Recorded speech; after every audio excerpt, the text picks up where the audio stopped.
Naghain si Senadora Risa Hontiveros ng bagong panukalang batas hinggil sa teenage pregnancy. Ito ay matapos punahin ng ilang senador ang kanyang panukala. Narito ang report.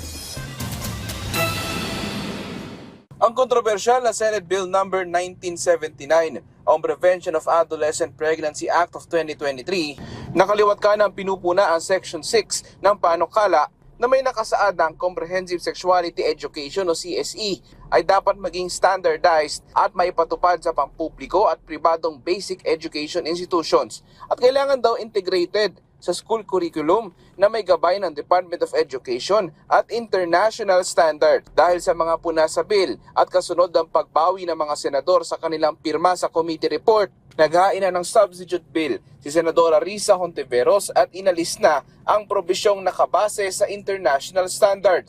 And in the end, anyway, kung international standards ay isa lamang sa mga gabay, in the end, the buck stops sa ating konstitusyon ng Pilipinas. Kaya importanteng pagbabago rin yan sa ating substitute bill na ang comprehensive sexuality education ay bibigyan lamang sa mga adolescents mula 10 years old hanggang or pataas. Sinagot din ni Hontiveros ang ilang puna sa kanyang bill mula sa ilang kapwa-senador. Ang point ko lang, nakakabudol kasi yung title. Nakakabudol yung title ng bill. Preventing Teenage Pregnancy. Meron pa bang grupo ng tao dito sa mundo na ayaw itong titulo na ito, i-prevent natin yung teenage pregnancy. Pero pag binasa mo yung buong bill, di ba?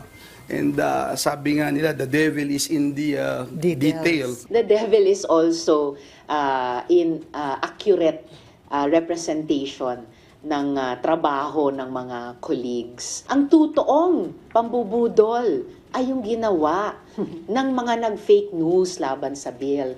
Ang totoong pangbubudol ay yung mga nagkalat ng disinformation at nanakot sa ating sambayanan.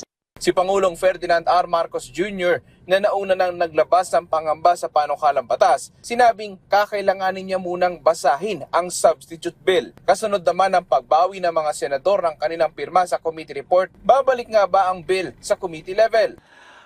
Depende kung ilan. Depende kung ilan at kung majority na base sa komite. At kailangan din suriin dahil minsan may mga joint committee.